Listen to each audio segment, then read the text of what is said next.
Okay, got a new quad. This will be my third one. It's a Honda 450R TRX ER electric start. I got it off a guy up in or near Shasta. Said it was low miles. Looking at it so far, it looks low miles, although you can see on the frame there we got some wear marks from boots, so I don't know exactly how many hours. He told me less than 50, but I don't know if I believe him. So here we go. Basically it's stock. This is going to be my new piece of canvas. This is the first one I've ever documented of me building up. So I have 3 quads. They're all used, like I said before, and this will be my third one. So we'll see how this turns out. I'm waiting on carburetor rebuild kit. That's the biggest thing right now. It's not running real well. That's why I got a little discount when I paid for it. So yeah, we'll see what happens. Got a new lithium battery, changed the oil, did all the fluids already. So hopefully after cleaning the carb tomorrow, it's up and running. And then from there, it's just my blank canvas, and we'll see what we do with it. All right, so today I stripped her all down. I checked the valves, and the valves, of course, are 3 out of the 4 valves are not up to spec. So yeah, that's the end of today. And when we come back tomorrow, I'm waiting on some carburetor parts. I'm gonna pull the carburetor off, going to clean it up, and then she's gonna go to the dealership to have her valves adjusted. Yeah, so that's it for the first day.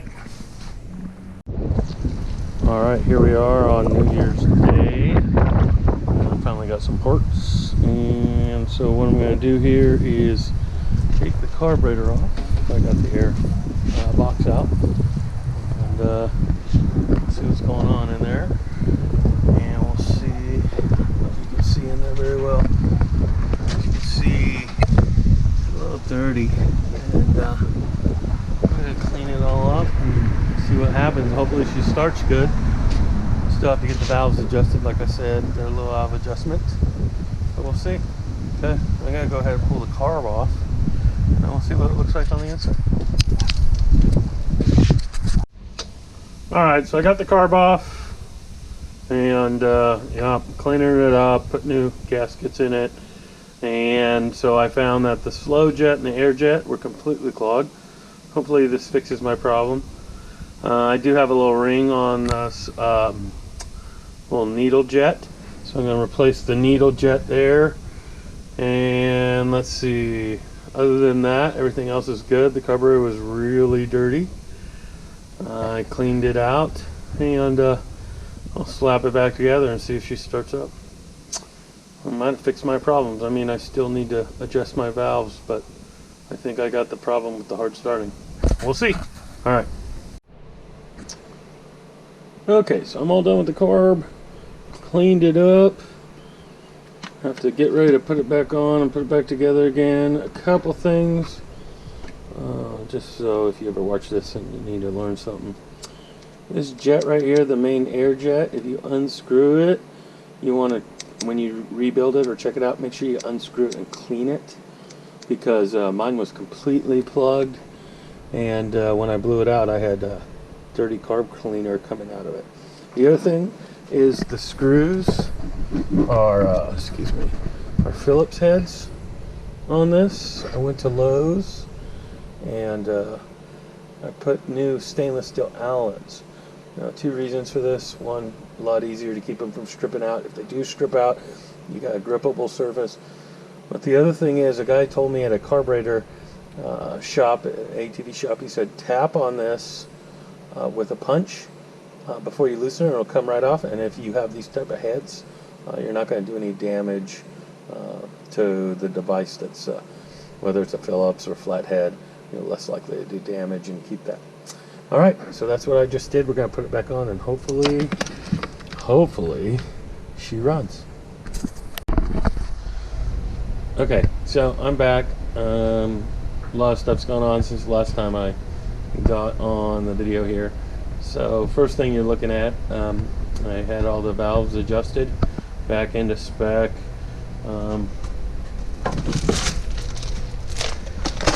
Bought one of these. These things are great for getting your shims and everything back into making sure that you have accurate readings on the specs of those valves.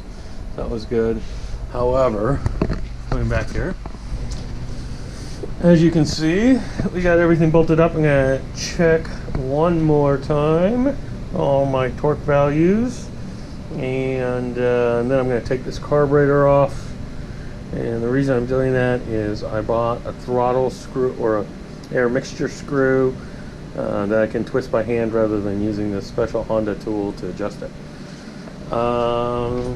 The big problem we have, if we come over here, is if you look, some doofus had a leaky petcock valve on the tank. Actually, it's the guy I bought it from.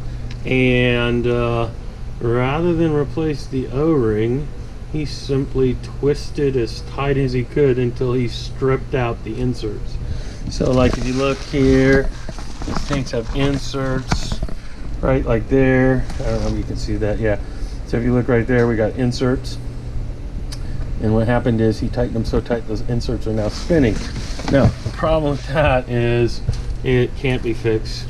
The only way to fix it is to pull it apart, drill it out, and then put epoxy and put the inserts back in, which is not the way to do it because the elasticity on epoxy like that is pretty nail, so it makes it brittle, and eventually it's going to vibrate, crack, and you're going to have the same problem. So what we've done and what we have to do today is we have a new desert tank, as you can see there. We're going to install that. Now the biggest problem I'm going to have today isn't the installation of this. I have to use these parts off of this tank to make that happen. And so if we look here, these are stripped out. I'm going to try to figure a way to get this whole bracket out so I can get the collars here, because these collars are what I want. I don't care about these bolts, but these collars are super important. And then I have to manipulate those and file them down to get them to fit. So that's what today is, and then hopefully she'll fire up. Okay, so last when I left, I was telling you how difficult it was going to do to get that petcock valve off, and it did, but I got a little trick that helped me out a lot. So it sits in there like that, and these little things, you see right here, there, what goes in there, and they were spinning. So what I did is I used this in an 8mm. I just spun it as fast as I could, and it heated the plastic up, and it melted. And as it melted, I used a screwdriver and pried up, and this whole assembly came out quite easily once I did that. And then I took this over to the bench and got the bolts out and the collars out, and we're able to reuse both the bolts and the collars. So if you ever have a tank that's stripped out, spin it as fast as you can, and then you can get these out. Now, some people recommend to put those back in with epoxy, and that's just why I wouldn't do that if I was anybody doing work on these. All right, so that's a little hint. That's how I got the gas tank. As you can see, we got the fuel tank mounted. Everything's not a hard mount. I'll talk about that in a second. But she fires up. So let's get her fired up and see how she does.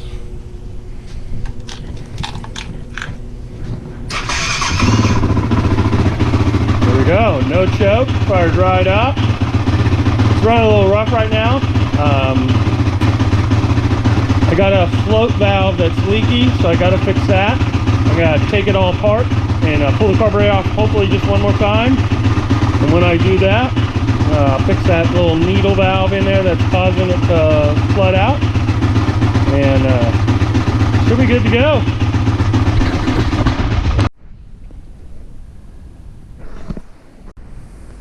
All right, I'm back. As you can see, there's no plastics on, and so I ran into another dilemma. We got it back running. It runs great, starts great. The valves are what fixed that problem.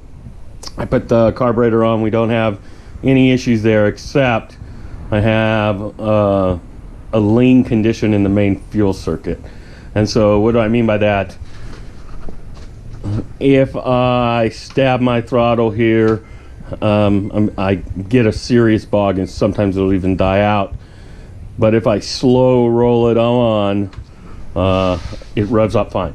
So that tells me I probably have either a main jet that needs to go up, or I need to look at the accelerator pump. Now, so what I'm going to do is I'm going to put a smaller leak jet in there. That'll push more fuel from the accelerator pump into the carburetor when I stab the throttle. Now, if that doesn't work, that tells me my accelerator pump on the carburetor probably needs to be rebuilt, and I don't have the parts for that, so there'll be a slight delay. We'll see what happens today, but that's the plan. Take the carburetor off, see if we can't get that bog eliminated. But so far so good. It's running like a champ, except for that lean condition when I stab it.